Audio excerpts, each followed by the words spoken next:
Welcome one and all to another episode of Lens of Truth, a series breaking down all things Ocarina of Time. We'll be taking a detailed look at the story, dungeons, towns, mini-games, game mechanics, and way more that Ocarina of Time has to offer, so if you're interested to see more after this video concludes, do consider subscribing to stay tuned. On our last episode, we spoke with Princess Zelda about all of the matters at hand and how to move forward. In today's episode, we'll be visiting Hyrule's coziest little town, Kakariko Village. Stepping into Kakariko, we're greeted by such a calming soundtrack. Speaking to this guard outside of the village wall, we're told that Lady Impa went about opening up this city to the common people a while ago. Impa is a member of the Sheikah clan, and this village used to only allow other Sheikah members to enter, but now that's no longer the case. Beyond the gates, we see one big burly man standing under a tree looking rather upset. By talking to him, we find that he's having a hard time getting his construction workers to actually get any work done. Most of the days they just keep running around getting no further in their building projects. Even his own son doesn't want to follow his line of work, so he's got it pretty tough right now. In speaking to each one of these workers running around the town, we can actually find some ideas of what to do while we're here. One of them tells us that we should go seek out Mr. Dompe in the graveyard at night. Another one tells us that there's a sweet young lady in need of help collecting her cuckoo that have ventured all over the town. And the last one just tells us that their building will take a long time to ever be complete and that they're worked too hard. Sure, buddy. It looks like you guys are working so hard to get all this stuff done.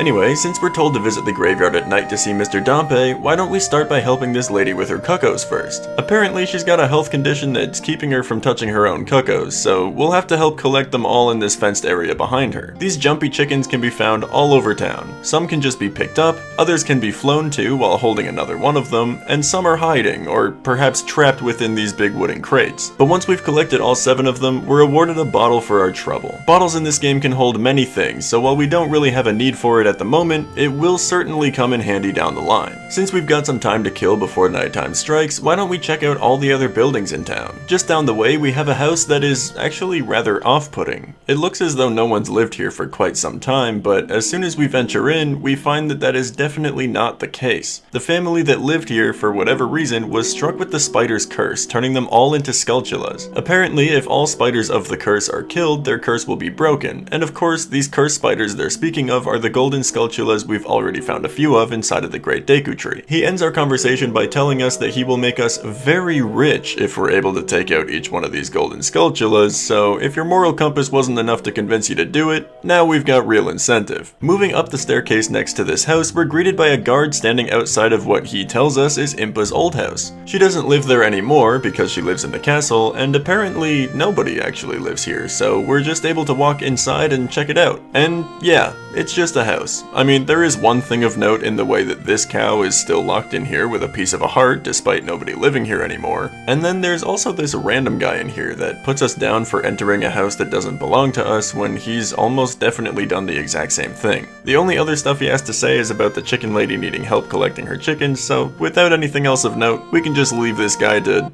do whatever it is he does here.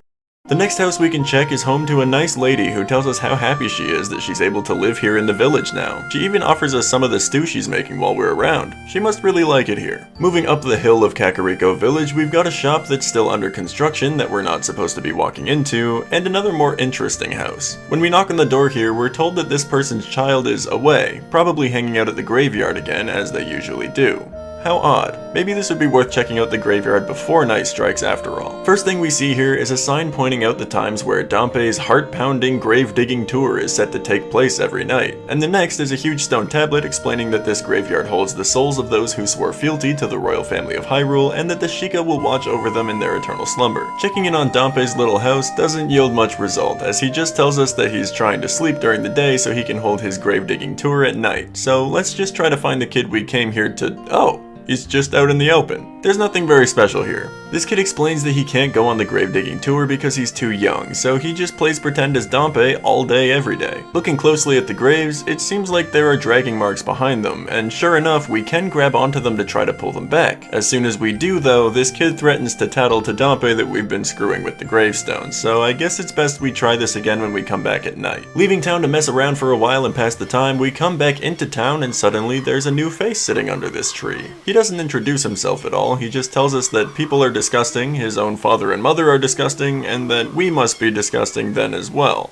Okay, let's not talk to this guy maybe, he's giving off bad vibes. Into the graveyard at night, we finally see Dompe walking around on his heart-pounding grave-digging tour, and it turns out all of this is a chance for him to make a little bit of money. See, if we pay him a few rupees, he'll dig into the dirt and maybe reveal some treasure, but there's also a chance he won't reveal anything at all. If you decide to gamble your money, it's possible you come out with more than you started with, and there might even be more valuable things than just more rupees in there too. As long as you're patient enough to wait around with Dompe and have him dig it all up, who knows what you might be able to find. Now that the kid is gone though, and because Dompe walks around so slowly, we finally have a chance to see what happens when we pull on these gravestones. And it turns out, most of these gravestones reveal a ghost. I guess we're disturbing these graves by doing this, but it'll be fine. I'm sure nobody's gonna be upset by our video game morals. If we slay the ghost, we then have the option to put the posed soul into our new bottle. Not sure what that's gonna be useful for, but let's do that for now. If we pull on the gravestone that has a few flowers in front of it, it reveals a hole that we can jump into, and down there is a small chest. Grave robbing this chest, we find a Hylian shield, and upon equipping it, we're able to see the true size of the thing. This thing looks gigantic on our back. In fact, it's so big we can't even hold it out as a shield, rather we just duck underneath it to take cover. The last thing of note in this graveyard is the royal family tomb. Seeing the royal family symbol of the Triforce on the ground, we take out our ocarina to play the royal family's song, Zelda's Lullaby, and suddenly, the thundering rain clouds begin to roar. Before long, the headstone is shattered by the lightning, leaving another hole for us to explore. If people weren't already upset with us before, they're almost certainly gonna be upset that we just destroyed the headstone of the royal tomb. This isn't good, but we might as well go in and see what there is to find down there now. Deep inside this tomb, we find zombies, or re-deads as they're called in Hyrule, and just through their screams alone, we're frozen in fear, completely unable to move for about 3 seconds as they slowly walk towards us. In moving past all of them, we find ourselves at a dead end with a message scrawled on the wall. It's a poem dedicated to the royal family talking about the sun rising and setting, followed closely by the moon. Underneath it, a scribbling of notes on a scale. In playing this song with our ocarina, we're able to harness the power of the sun's song and change the time from day to night. With our new power in hand, we leave the graveyard to see a couple other oddities in town before leaving for Death Mountain. If we walk into the windmill's door, we can find a man playing music talking about how lovely this windmill is, just going around and around and around over and over again. He's in search of a song that can embody the feeling of going around and around like this, and one day, I'm sure he'll get what he's looking for. We'll have to revisit this guy at a later date to see if he ever finds it. If we fly back here where there were a couple of cuckoos earlier, we can find that this room belongs to a witch as her potion shop, and the other door has someone peculiar behind it. We're first scolded for trying to get into their house from the back entrance, and then our badness, I guess, is enough for them to share a piece of gossip with us. Apparently, the guy sitting under the tree at night is the son of the construction crew's boss. That's the lazy son he was talking about, I guess, and now that we know that they must have a pretty terrible father and son relationship.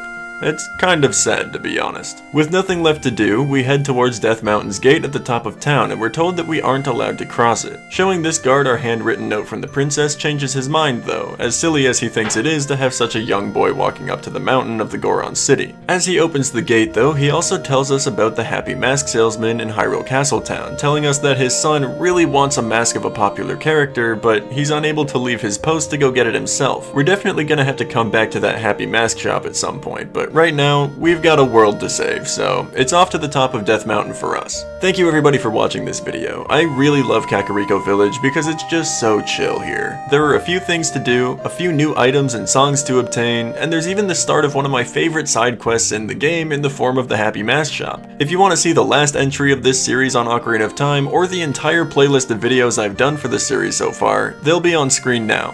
As for me, that's my time until next Friday. My name's Myloe, and I'm out.